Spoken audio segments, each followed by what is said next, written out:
Olá a todos, sejam muito bem-vindos a mais um grande episódio do podcast Marketing por Idiotas, onde falamos todas as semanas de marketing, negócios e tecnologia. Esta semana os temas são nunca perder os 3 regras dos Navy SEALs, segurança infantil online e banners de cookies em espanhol. Olá, o meu nome é Diogo Abrantes da Silva e estou aqui com o Miguel Rão Vieira. Alô? Miguel, não me esqueci do teu full name. E estamos também aqui com o Frederico Guru Carvalho. Olá! O Guru pode-se ter eu adicionado, ok? Pode não ser mesmo o nome real do Fred. Estamos então aqui para mais um grande podcast com os temas da semana.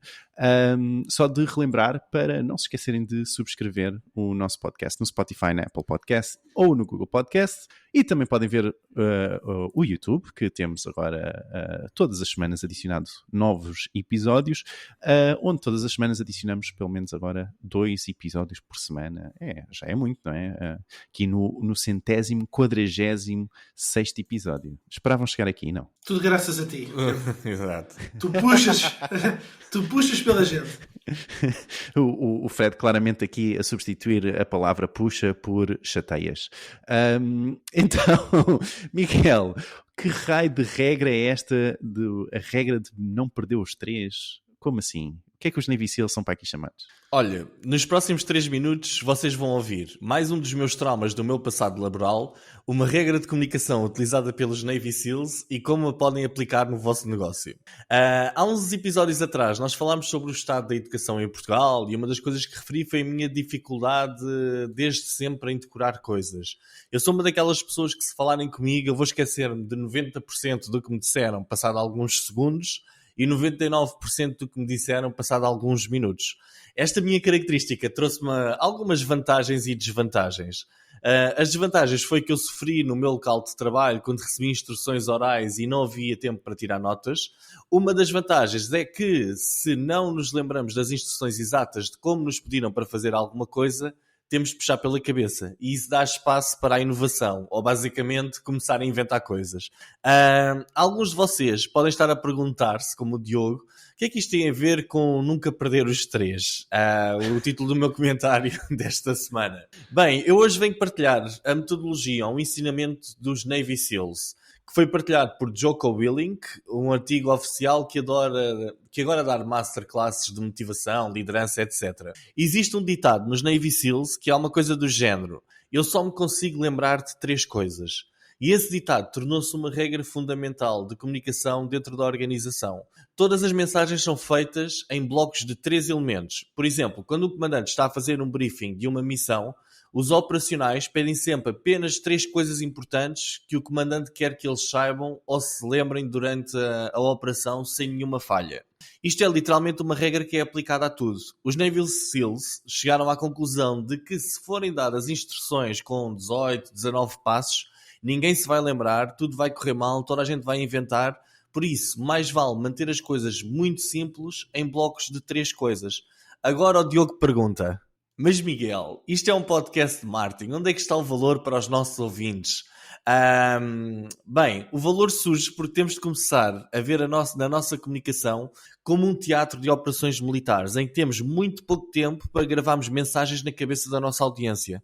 O Jocko Willink dá aqui alguns exemplos que vocês podem aceder no nosso site em marketingporidiotas.pt.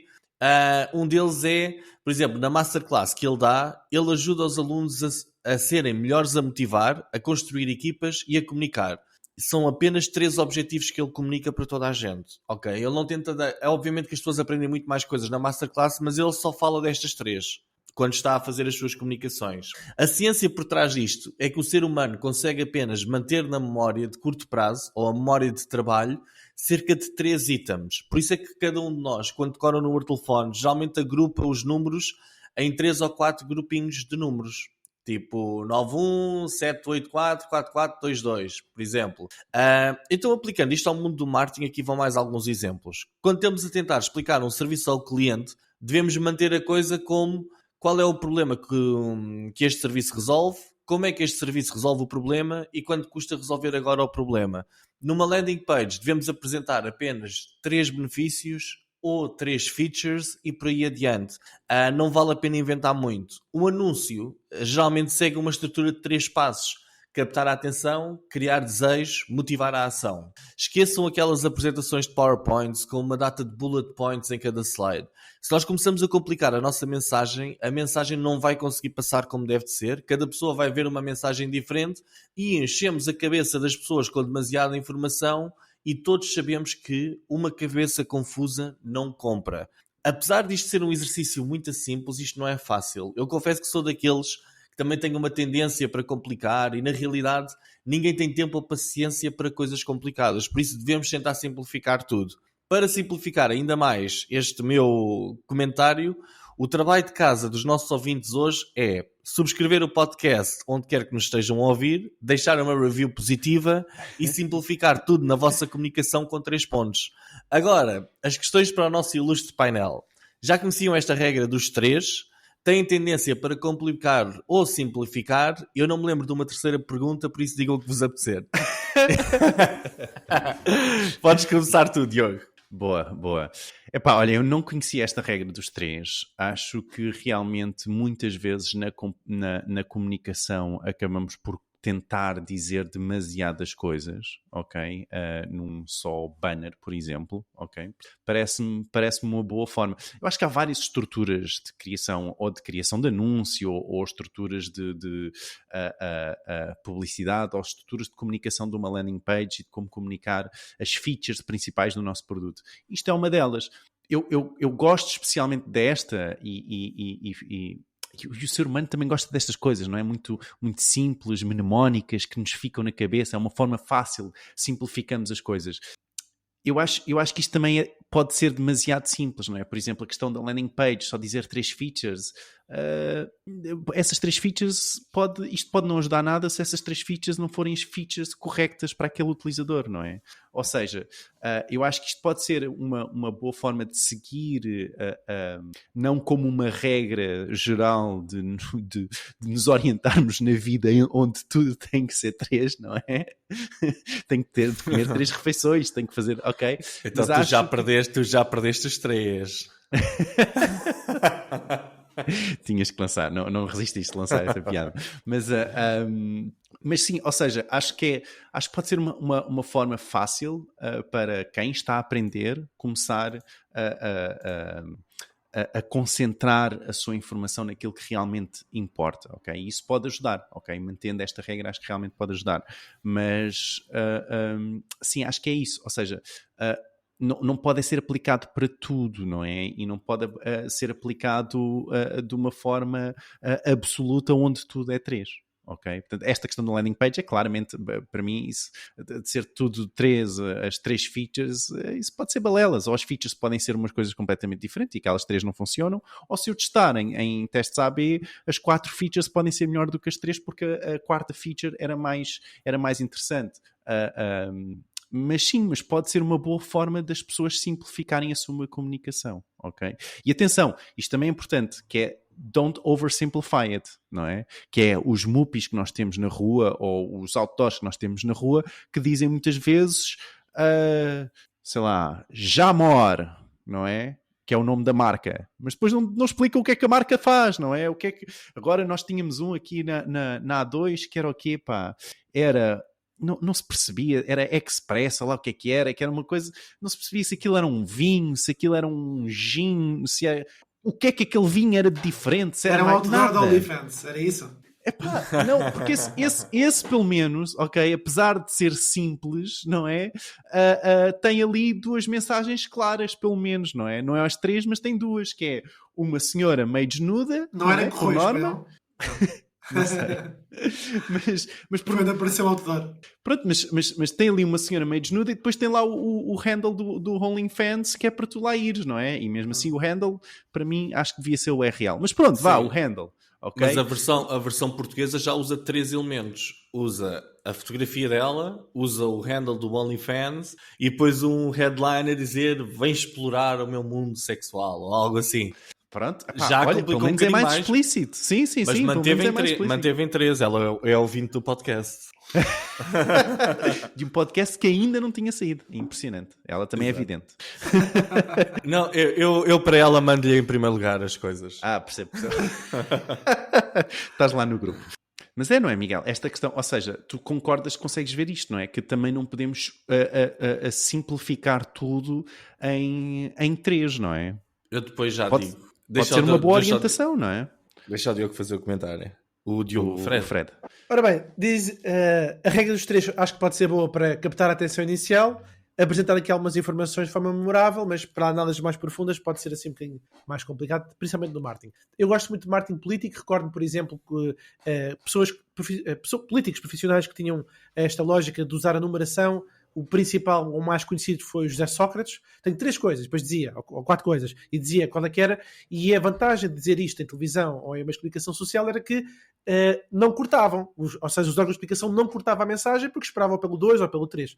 Outra pessoa que tem muito hábito de fazer isto, que eu gosto de ouvir ao domingo, vou alternando entre o Marcos Mendes e o Paulo Portas, mas o Marcos Mendes tem muito este hábito também, de referir numeração para dizer alguma coisa. Isto realmente prende a atenção e, outra vez, faz com que, ao nível de cortes de edição, o jornalista acabe por não deixar passar o quarto, o número 3 ou o número 2. Isto para dizer o seguinte: para a criação de slogans, no que diz respeito ao marketing, a apresentação de produtos ou a estruturação de campanhas publicitárias, acho interessante. Agora, quando é para destilar a mensagem essencial em 3 pontos-chave, é um exercício revelador. No contexto militar é uma coisa, no comercial eu acho que pode aqui haver algumas particularidades. Porquê?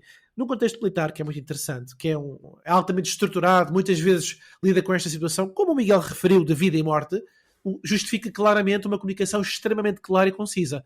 No ambiente comercial também é relevante o ser sucinto, mas eu acho que pode permitir muitas vezes, tal como o Diogo referiu e subscrevo, uma abordagem mais matizada. Ou seja, uma transposição direta de práticas militares para o mundo dos negócios pode ser um pouco redutora porque não considera alguns diferenciais de contexto. Portanto, sim, na base concordo, ao nível de comunicação verbal principalmente é fantástico e há alguns elementos fundamentais de comunicação.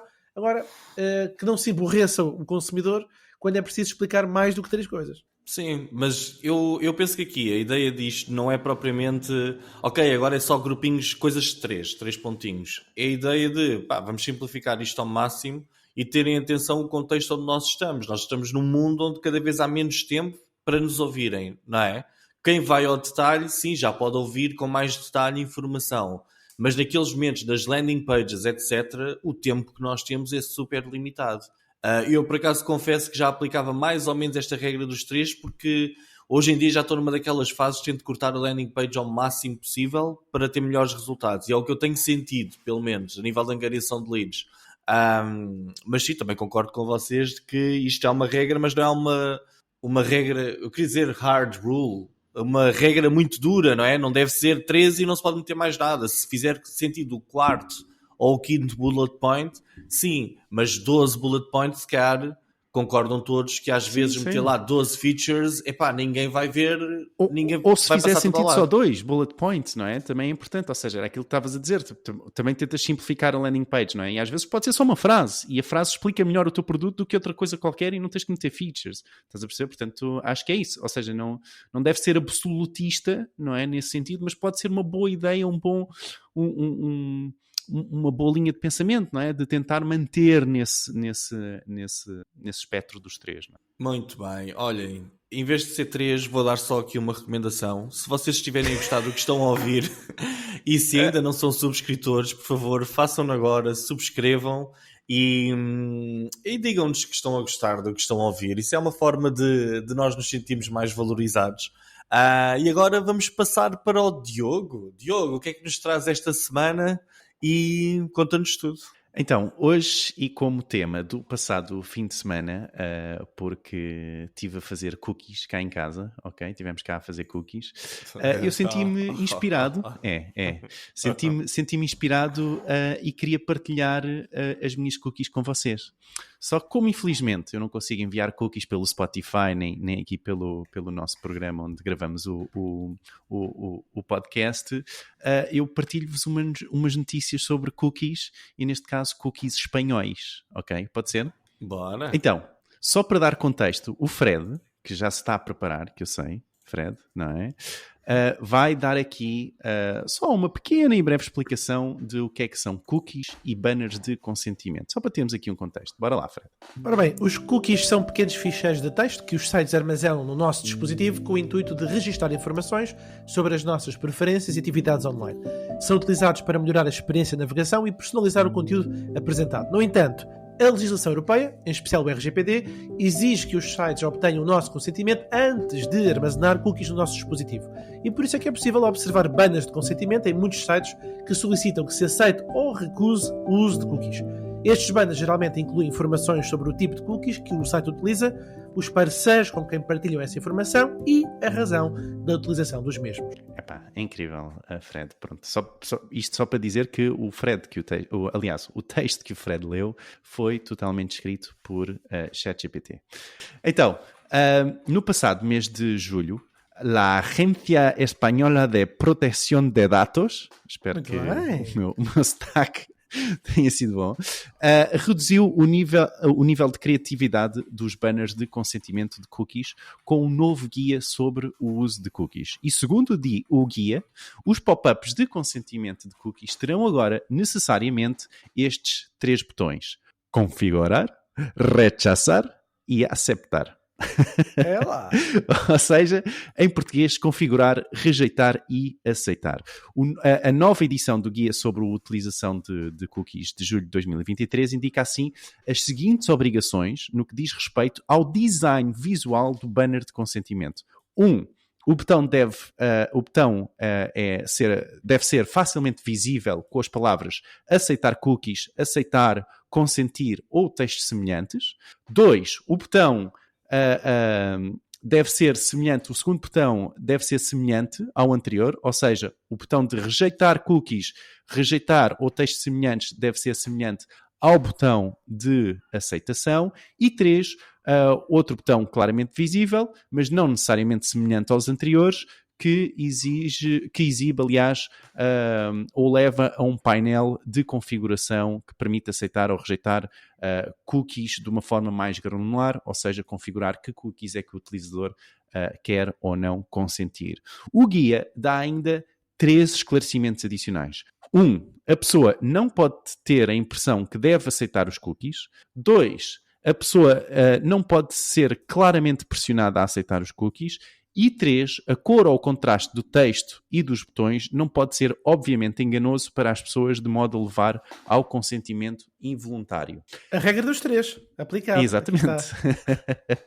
As empresas espanholas têm agora até janeiro de 2024 para cumprir com este guia da Agência Espanhola de Protección de Datos. Ok? E sim, se pensam que isto vai afetar os dados medidos pelas empresas, têm toda a razão, ok? Tudo o que seja pixels, tags de Google Analytics, TikTok, Google Ads, Facebook, vão ser afetados sobre este consentimento e sobre este design, ok? Uma das formas que as empresas tinham de tentar diminuir de forma drástica o consentimento das pessoas a estas plataformas era através de um banner e um botão de aceitação de cookies muito fácil, ok? E quando isto não vai ser permitido, o que vai acontecer é que vai realmente existir essa queda drástica no consentimento e então na obtenção desses dados. Portanto, a privacidade por defeito está cada vez mais perto e o mundo mais privado está cada vez mais perto, ok? Pelo menos no que trata de cookies e websites, ok? As minhas questões para vocês são, em 3 também, se deveríamos implementar este guia em Portugal. 2, se as empresas deviam começar já a adaptar-se a essa realidade o quanto antes, ok? Mesmo que não seja aprovado, está bem? Só para respeitar o consentimento do utilizador. E 3, os marketers vão ter de começar a trabalhar cada vez mais com a amostragem. Será isso que vai acontecer? Força. Quem é que é o primeiro? Deixa lá ver. É o Fred. Então Fred. Não sei se vou conseguir memorizar as 3 coisas. Se calhar serve-me só 2. Então, 1, devíamos implementar este guia em Portugal. 2, as empresas deviam começar a adaptar-se a esta realidade o quanto antes. E 3, se os marketeers vão ter que trabalhar cada vez mais com amostragem. Ou seja, como não têm acesso a todos os dados, vão ter que trabalhar com uma pequena amostra do universo. Até eu duvido que o Miguel não dê um check em cada um dos 3 pontos, não é? Sim. Sim. Mas olha, o ponto principal aqui acho que é este. A privacidade digital não é um termo da moda, embora o Miguel não goste muito, é uma necessidade crescente. Não, ele gosta, só diz que é uma tanga. Portanto, de acordo com o documento especial que o Diogo trouxe da agência espanhola, aqui da vizinha querida, e é recente, não é? Julho de 2023, quando o Diogo disse, estas diretrizes, estas bandas de consentimento, esta clareza pode ser muito relevante para nós conseguirmos comunicar melhor com os utilizadores. Mas também não é só essa comunicação, também é este reforço do conhecimento em relação ao controle dos dados. Portanto, a questão, parece-me que o Diogo trouxe aqui em grande destaque, é se Portugal deveria seguir o mesmo caminho. Agora, em relação ao tema da implementação do guia, claro, nós estamos a falar de harmonização das diretrizes, no que diz respeito ao consentimento de cookies, claro que seria interessante, porque isto aliás, Espanha já serve como um catalisador para fortalecer a confiança dos utilizadores. Portanto, mais do que isso, seria Portugal também a manter as mesmas tendências. Aliás, aqui pode beneficiar do frutífero esforço que outros já fizeram e readaptar.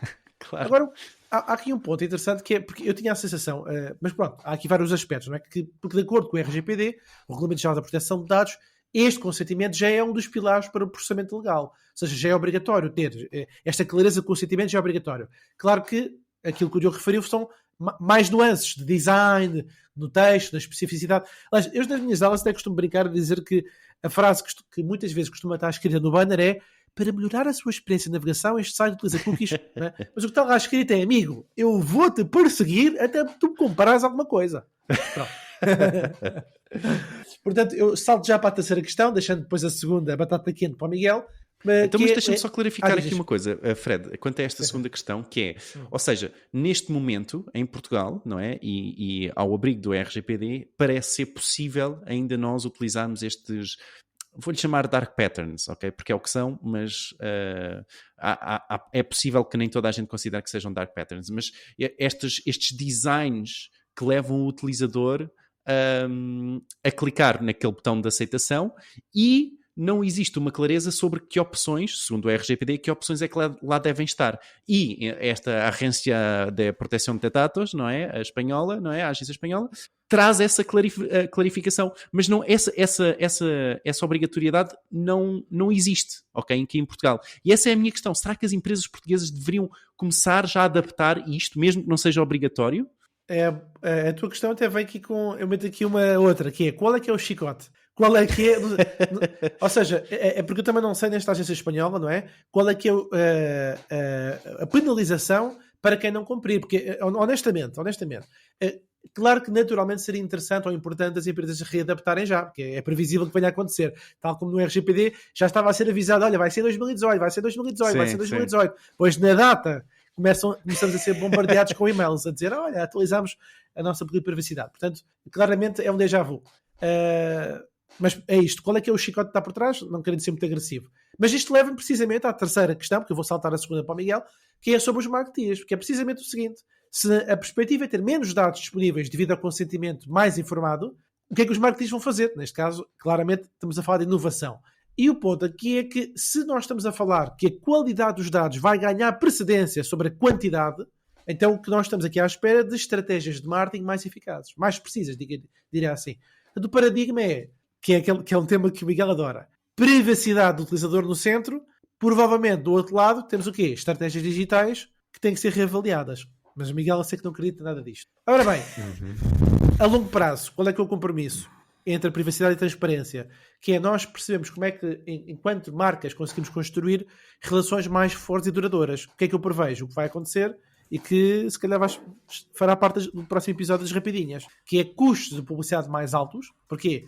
Porque nós queremos ir buscar mais informação, nós marketeers queremos ir buscar mais informação, e sabendo destas restrições, as plataformas vão se aproveitar, como a Google já disse que aumentou os preços. E depois, como nós estamos a caminhar num mundo cada vez mais privado, a criatividade, a inovação, esta adaptação antecipada vai ser indispensável, não só para empresas como para os profissionais de marketing. Olha, Nós cá em casa, eu vou fazer aqui uma breve introdução.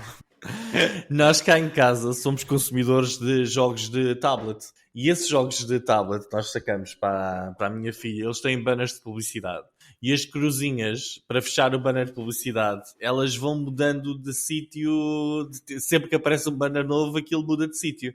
Então a miúda vem sempre chatear-me para saber onde é que se clica, porque as cruzes mudam de design e aquelas coisas todas. E isso faz com que eu compre os jogos só para ela não me vir chatear de 40 em 40 segundos. É o motivo principal pelo qual eu compro os jogos, ok?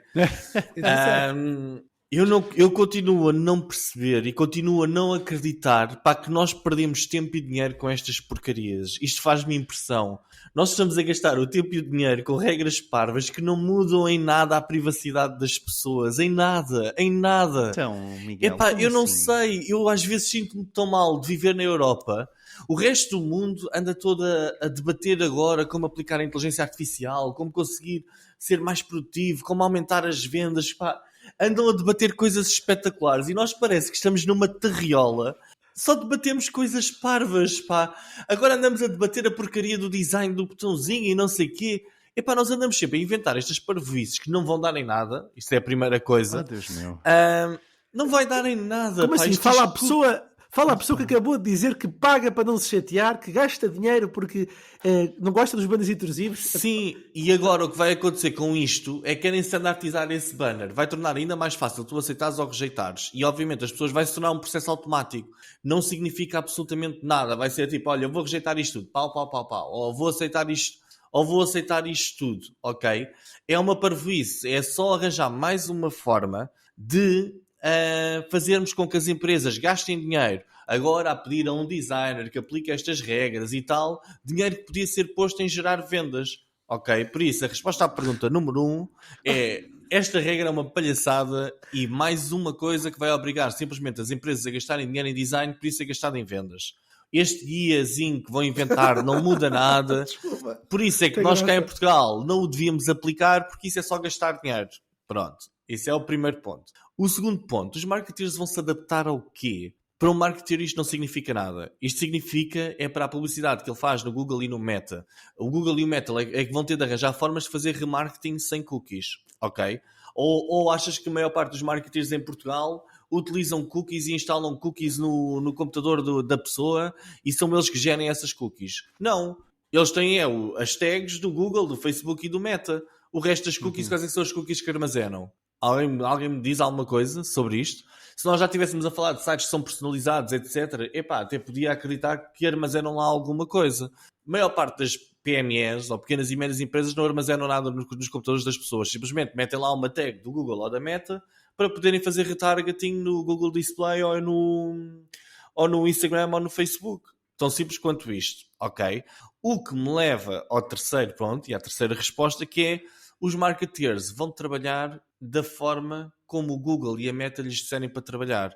Ou seja, basicamente, a Google e a Meta vão dizer: ok, vocês continuam a instalar aqui esta tag e nós do nosso lado vamos tentar resolver este problema para vos entregarmos publicidade da melhor forma possível e que vos traga os melhores resultados possíveis.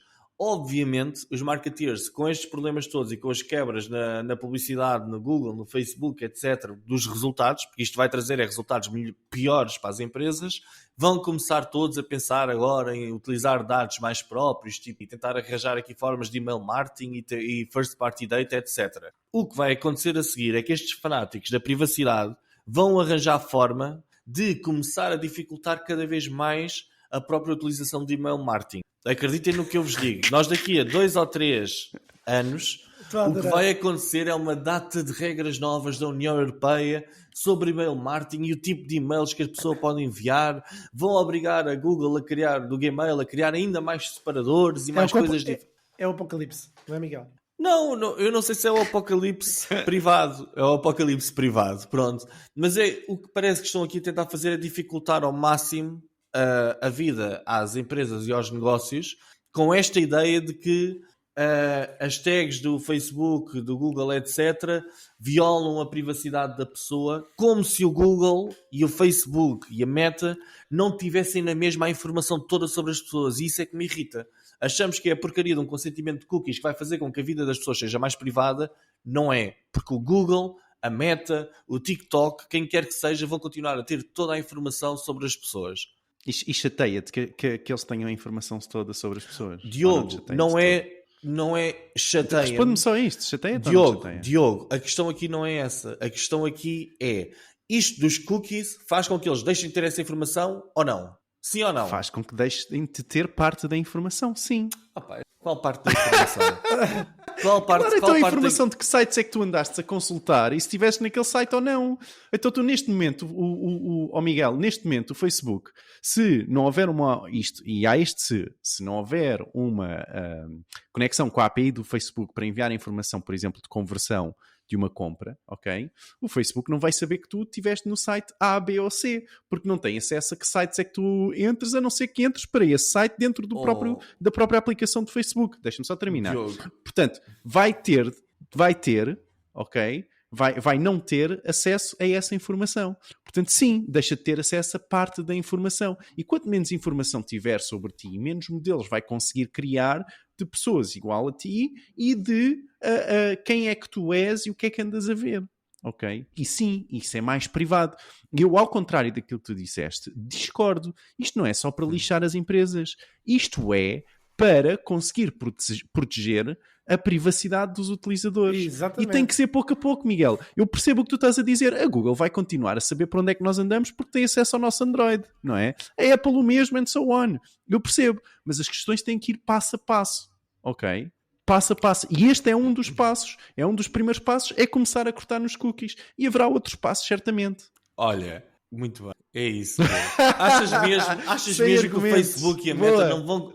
Não, achas que eles não vão continuar a saber tudo sobre ti? Primeiro porque tu lhes dás a informação, ok? Depois, tu tens os botões nos sites, que é tipo fazer login com o Facebook, fazer login com o Gmail, fazer login com o que quer que seja, ok? Sim, e em milhões de sites, quantos é que têm o login com o Facebook? E a técnica ou tática cookie não é exclusivamente a coisa que dá informação ao Facebook. Tu não precisas gravar nada no browser do consumidor para conseguires enviar informações sobre visitas ao Facebook ou ao Google. Não vale a pena entrarmos aqui em grandes detalhes técnicos, mas eu continuo a achar. Isto dos cookies parece que, como é uma coisa fácil ou sonante, é aquilo que andam a perseguir. Eu acho que não resolve o problema da privacidade. É a minha opinião. Não resolve mesmo o problema da privacidade. Miguel, a questão não é resolver todo o problema da privacidade num redesign de banner. Não é essa a ideia, acho eu. Não é? Acho que a questão é resolver um problema que aconteceu, neste caso, que foi, de repente, toda a gente tinha banners de consentimento e esses banners de consentimento tinham um dark pattern enorme, com um botão enorme a dizer aceite, o outro botão de configurar, que nem sequer é um botão muitas vezes é um link, não é?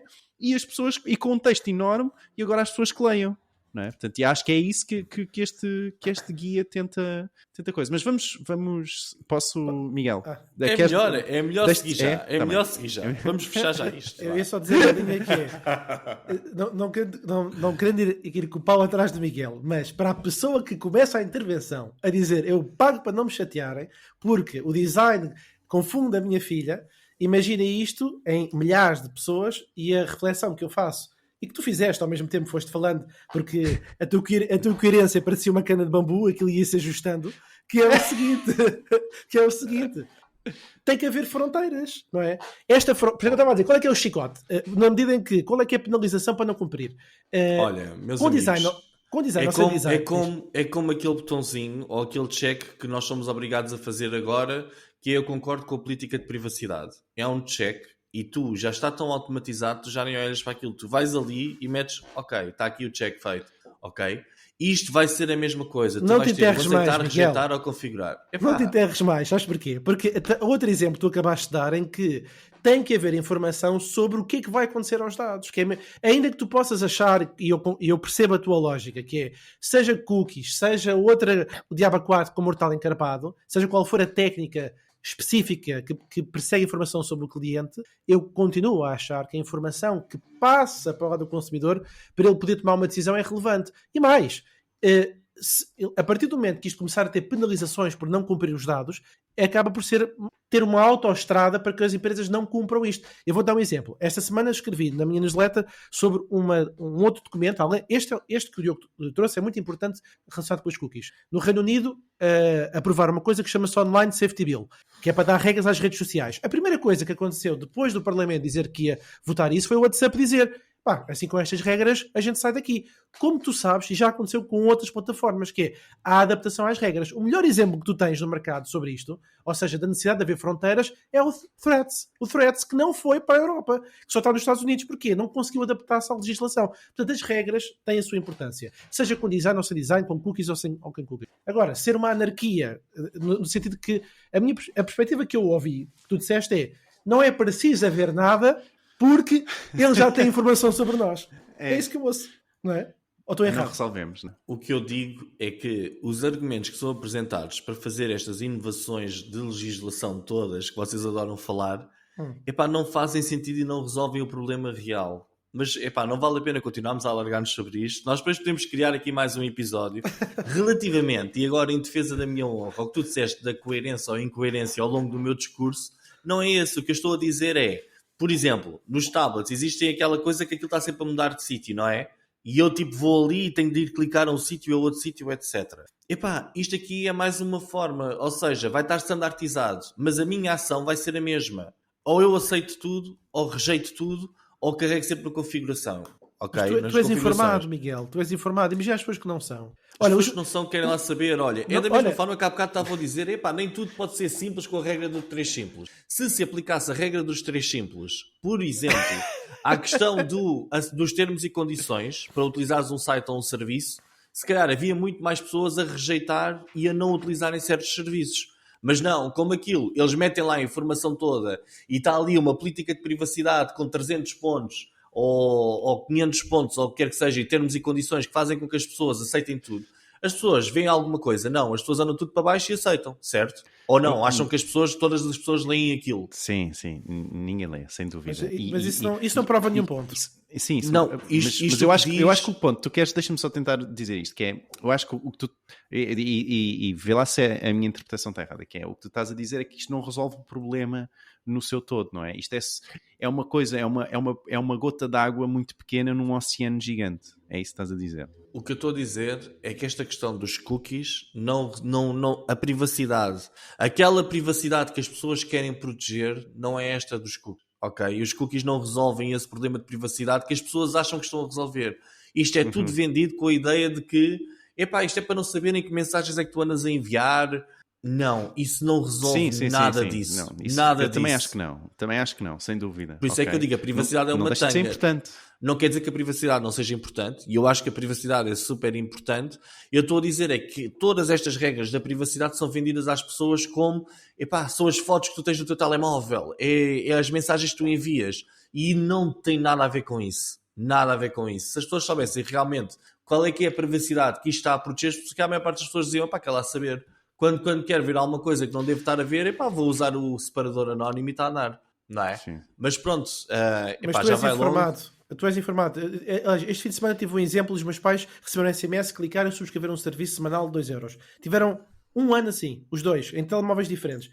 E repara, o processo foi extremamente facilitado. Eu gostava que houvesse regras para que isto não fosse tão facilitado. Da mesma forma que acho bem haver regras específicas para os cookies, regras específicas para traquear e rastrear. Tem que ser uma coisa a coisa, não é? Não podes atirar a relevância desta coisa. Os teus pais entraram nessa... Mas, desculpa, os teus pais entraram nessa base de dados porque algures no processo de angariação dessa lead carregaram na caixinha que supostamente os protege, que é eu aceito os termos e condições, não leram, clicaram e aceitaram termos e condições e foram lá parar.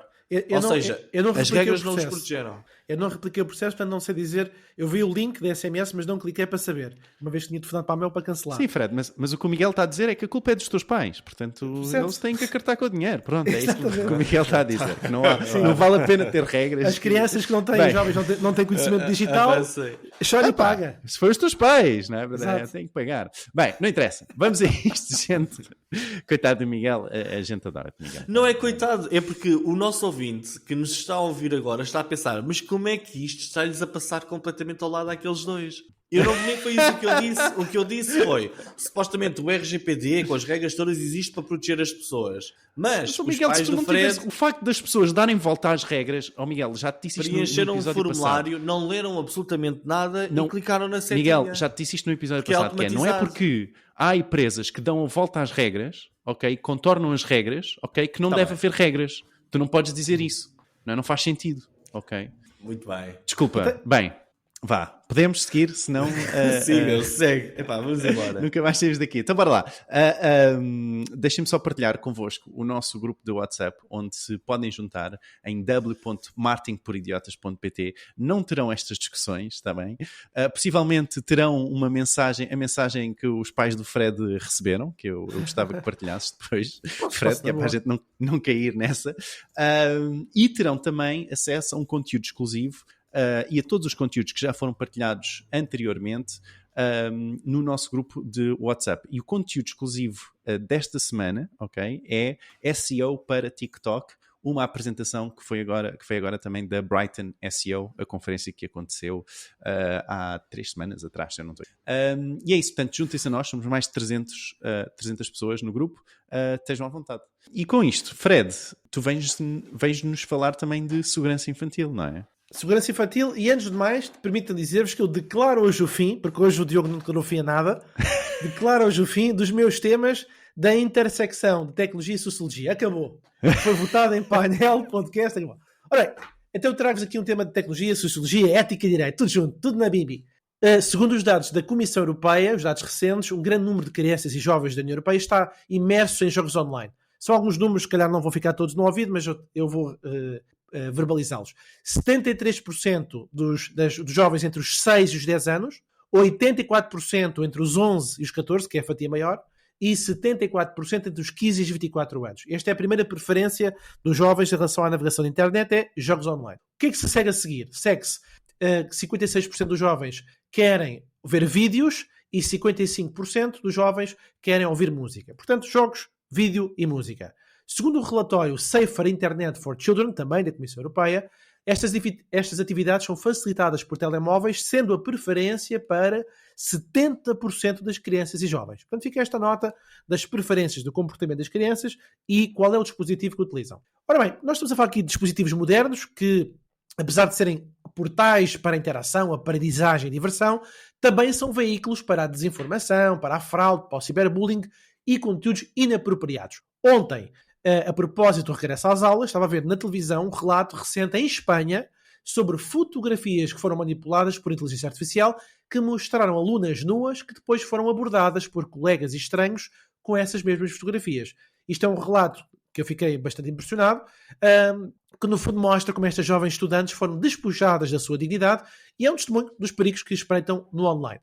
Uma curiosidade que depois li numa outra fonte noticiosa, enquanto estava a preparar este conteúdo, é que nos Estados Unidos o próprio FBI vai dizer que tem observado um registro no aumento das vítimas de extorsão chantageadas com imagens falsas desta natureza que comprometem e que são criadas por inteligência artificial. Portanto, uma repercussão que já levou ao suicídio de vários jovens, conteúdos esses e notícias que eu fui deixando as fontes na página que depois vocês podem ver no podcast Marketing para Idiotas. Ora bem, nesta era que é de grande deslumbramento digital, nós estamos a perceber que mesmo que pessoas com muito conhecimento, como o Diogo, como o Miguel, como os nossos ouvintes, nós estamos todos a navegar muitas vezes em águas desconhecidas para tentar proteger as crianças e os mais jovens. E o desafio torna-se precisamente o seguinte: como é que nós podemos criar aqui um ambiente de segurança no vasto oceano digital? Segurança é essa, que há aqui pessoas no podcast que não acreditam, mas que é preciso haver aqui algumas regras.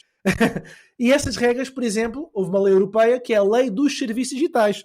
Miguel, toma nota, Lei dos Serviços Digitais, que cria o quê? Regras para as crianças. Ora, então, eu destaco aqui houve agora uma conferência em Portugal e houve uma prestigiada doutorada em Psicologia da Educação, a Catherine Lecuré, disse mal o nome, mas é parecido, que é uma das vozes respeitadas na educação infantil, e ela falou sobre a tecnologia numa conferência da European Early Childhood Education Research, que foi aqui no Estoril.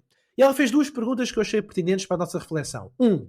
Será que estas ferramentas digitais são aliadas educacionais valiosas? 2.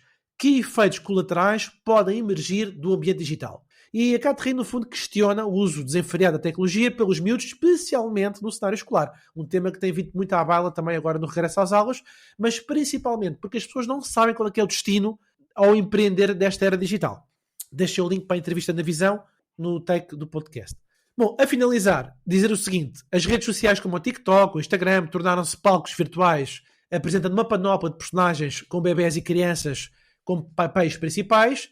E se vossas excelências, ouvintes e espectadores deste podcast, acham que já tinham visto tudo, este podcast desafia os mais astutos navegadores de tendências. E eu falo do quê? Do protagonismo infantil e desejado com os desafios virais. Vossas excelências já ouviram falar do Cheese Slice Trick? Diogo, Miguel, já? Não. Então, isto é uma tendência do TikTok que o New York Times reportou. E isto consiste no quê? Não sei se estão preparados para ouvir. Deus meu. Pegam numa fatia fatiada de queijo, Flamengo, por exemplo, se quiserem, e os pais atiram essa fatia para a cara do bebê para ele deixar de chorar. É verdade. Eu sei que é surreal, mas isto é feito... E funciona? É essa a questão. De acordo com os vídeos de TikTok, sim. Eu deixei o link para vocês verem o surreal que isto é. E ainda, a tendência do momento, que é o Egg Crack Challenge. Também no TikTok. Sabem o que é? Não. Não?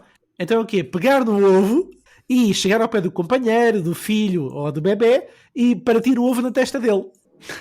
Eu sei, isto é demasiado surreal. Challenge. Eu não sei como é que vocês conseguem essa tamanha dificuldade. O que isto tem de surreal é que isto é viral e tendência no TikTok. Portanto, é por isso que quando perguntam se eu estou no TikTok, se calhar isto pode ser um bom exemplo. Bem, isto no fundo, e agora voltando isto para o centro da sociologia, do direito e da ética, que é, isto mostra aqui uma procura incessante na minha ótica de reconhecimento, onde a dignidade dos mais pequenos é muitas vezes posta de lado. Sobre o manto de humor inofensivo, encontra-se esta narrativa que pode ultrapassar os limites da ética e do respeito, que é tirar queijo para a cara do bebê, para tirar um ovo na cara de um jovem, portanto tudo isto para mim é demasiado surreal. Bom, as redes sociais desempenham aqui um papel muito relevante e eu deixei-vos uma recomendação de uma conferência que a nova School of Law terá, a Conferência Internacional sobre a Proteção das Crianças Online, o papel da proteção de dados, que vai explorar estes temas amanhã, quer dizer, bom, depende de quando é ouvir o podcast, no dia 27 de setembro. No fundo, acho que é mais um passo para o esforço para criar aqui um ecossistema digital seguro e educacional. Ora bem, meus caros amigos, pergunta para vocês. Como é que, na vossa opinião, esta monetização dos conteúdos infantis, porque estes vídeos estão a correr, alguém ganha dinheiro com eles, não é? Promovida através de estratégias de marketing, porque isto tem com musiquinha, tudo, né? Publicidade e investimento. Como é que impacta a privacidade e a segurança das crianças? Vou repetir, como é que a monetização dos conteúdos infantis, promovida através das estratégias de marketing, impacta a privacidade e a segurança das crianças? Com isto, deixo aqui linha B. Será que os pais devem ter o direito de monetizar a imagem dos seus filhos? Olha, tu falaste aí sobre imensas coisas que considero interessantes.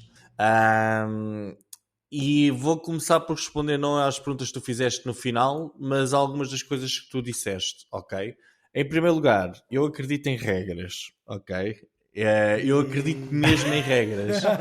Só que eu acredito em regras que façam sentido e que ajudem realmente as pessoas.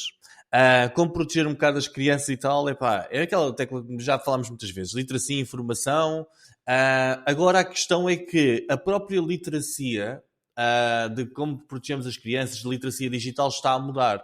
Nos anos 2010, com o surgimento das redes sociais e as formas de comunicação, de envio de imagens e vídeos, o que nós devíamos dizer às crianças é não tirem fotos que não querem que sejam publicadas aí por todo lado, não é? Ou seja, as nudes e essas coisas todas. Nos anos 2020, e pela primeira vez estou a pensar nisto, o teu artigo fez-me pensar nisso, que é, nós agora dizemos a uma criança o quê, não é? Neste momento, se é possível pegar numa fotografia do Diogo e metê-lo agora, gerar fotos de inteligência artificial ou vídeos altamente comprometedores. O que é que vais dizer? Não, é o Diogo assim a apertar a mão a uma empresa de um dos maiores spammers que exista para aí, etc. Mas vejam isto. Antigamente o objetivo era não tirem fotos que não queiram ver e essas coisas todas. Agora, isso já não é uma garantia de proteção. Em relação a alguns temas, eu como tenho uma filha de 4 anos, penso também sobre esses assuntos, não é? Quando ela tiver 12, 13 anos, como é que será que estes problemas terão evoluído, não é? E acredito mesmo que nós vamos ter de refletir outra vez, por causa das ferramentas todas de inteligência artificial, nós vamos ter de refletir outra vez sobre isto, que é, como é que nós vamos dizer para eles se protegerem no futuro? Porque se basta uma fotografia de perfil de uma pessoa para criar um deepfake, como é que isto vai ser... Como é que isto se vai fazer? Então o que é que eu acredito? Acredito que nós vamos ter de estabelecer novas regras. E tenho aqui até um plano de 3 pontos para conseguirmos atingir isto, ok? Então o meu plano de 3 pontos é... Ponto número 1, parar de perder tempo com esta porcaria da privacidade, destas regrazinhas da tanga, e começarmos a pensar nas regras que contam, ok? Então, eu acho que no ponto 2 nós devemos investir tempo em criar regras de expulsão de pessoas das redes sociais que pratiquem ativamente bullying, ok? E utilizar a inteligência artificial para garantir que essa pessoa não pode voltar durante X tempo. Isto é uma regra que eu acho que aplicada em grande escala é difícil, mas a inteligência artificial pode ajudar-nos. Que é o quê? Nós temos lá o miúdo da escola que começa a fazer sempre bullying, está sempre a fazer comentários depreciativos, etc. Antigamente era impossível nós vermos caso a caso o que é que está a acontecer, mas com a inteligência artificial e com algumas denúncias de pessoas, se calhar já se podem levantar aqui algumas flags e já se pode começar a perceber, ok, este indivíduo ele não pertence à nossa, não pode estar na nossa rede social. Ele faz bullying. Isso seria ao nível da rede social e não ao nível de uma regra. Sim. De uma Ou seja, lei, em vez de andarmos aqui a pressionar o Google e o Facebook, vocês com as cookies e tal, devíamos andar a pressioná-los era com esta regra que muda realmente a vida das pessoas, que é... Mas como, Miguel? A pessoa cria um novo e-mail e está feito. Não, mas cria um novo e-mail, mas depois que fotografias é que vai utilizar e aí sim o tracking dos browsers, etc., já permitiria fazer isso. Ou seja, é tipo, ok, tu gostas de fazer isto, este teu telemóvel não volta a entrar numa rede social nossa. Este telemóvel não volta a entrar. Pelo menos durante X tempo. Temos de ser duros nisto. Não me venham dizer que não existe solução tecnológica porque ela existe. Ou pode ser criada. E se calhar era isso que nós devíamos estar a debater, que é, como é que uma pessoa que anda a destruir vidas online pode continuar a destruir vidas online? Vamos arranjar aqui uma forma de fazer com que aquele dispositivo já não dá e depois tens de aplicar um recurso qualquer e depois esse recurso vai demorar meses ou o que quer que seja. Eu acho que isso era uma boa regra para criarmos. Acho que outra regra, eu esta aqui até me faz dificuldade. Como é que isto ainda não está implementado? Já sabemos que os challenges são perigosos. Há imensos challenges online, imensos jogos que nós temos vindo a ver ao longo dos anos. Eles são cada vez mais sofisticados e cada vez mais perigosos. Como é que não há uma forma das redes sociais dizerem, ok, este conteúdo não vai passar. Há filtros e este conteúdo, passa a não estar disponível. Então, mas passa a não ser... Isso é o teu liberalismo de eles controlarem aquilo que querem. E quanto mais interações eles têm, melhor para eles. Mais viciados eles têm na plataforma. E aí para esses números que eles olham. Isso é muito facilmente justificado por isso. Não me metas... Primeiro, sou uma pessoa muito mais complexa do que tu podes imaginar. E não me metas um rótulo tão simples como esse, que é tipo, mas tu gostas disso e tal. Não, eu gosto que sejam criadas regras, mas vamos criar regras que realmente afetem e que mudem para melhor o mundo. Não é criar regras só por criar, por parvoíces que são modas e que têm estado a aparecer e que...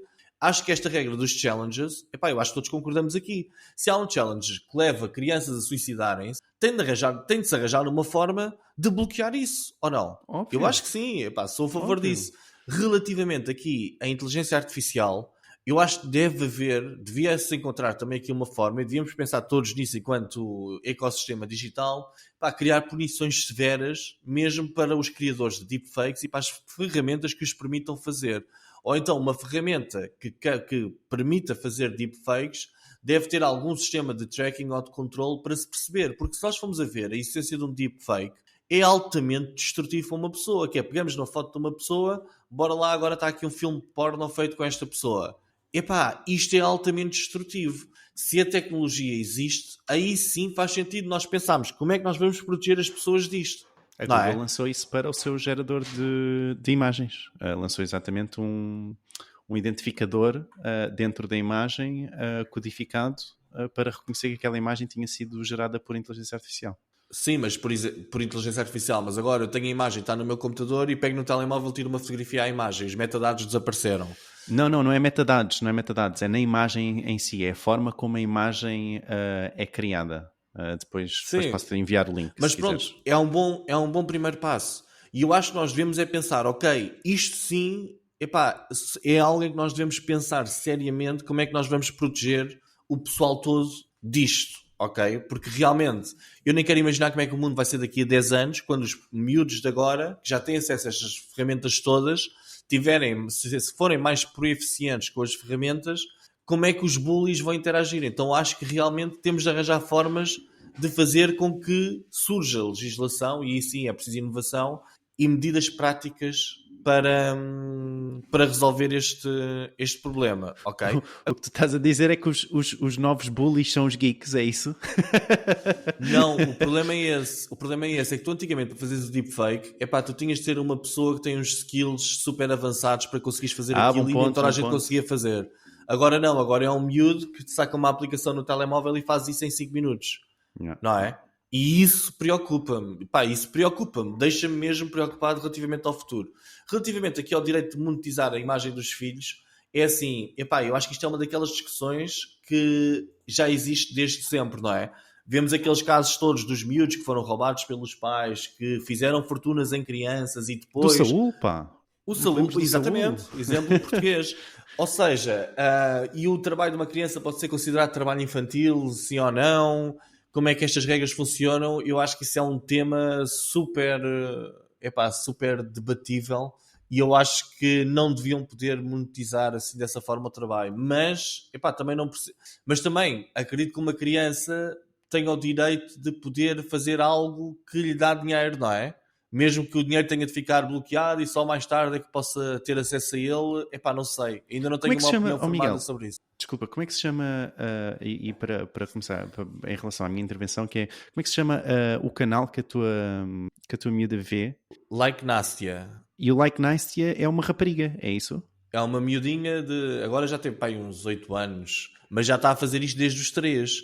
E eu por acaso, no outro dia, estava com a minha mulher, estávamos a ver aquilo e eu perguntei-me, será que esta miúda é feliz? E pronto, e ela aparentemente é feliz. E depois comecei a pensar, se eles andam a fazer constantemente vídeo das interações que ela tem com os pais dela, com o pai dela neste caso, será que a miúda percebe a diferença da realidade de uma interação real com o pai ou uma interação que faz parte de um conteúdo de entretenimento?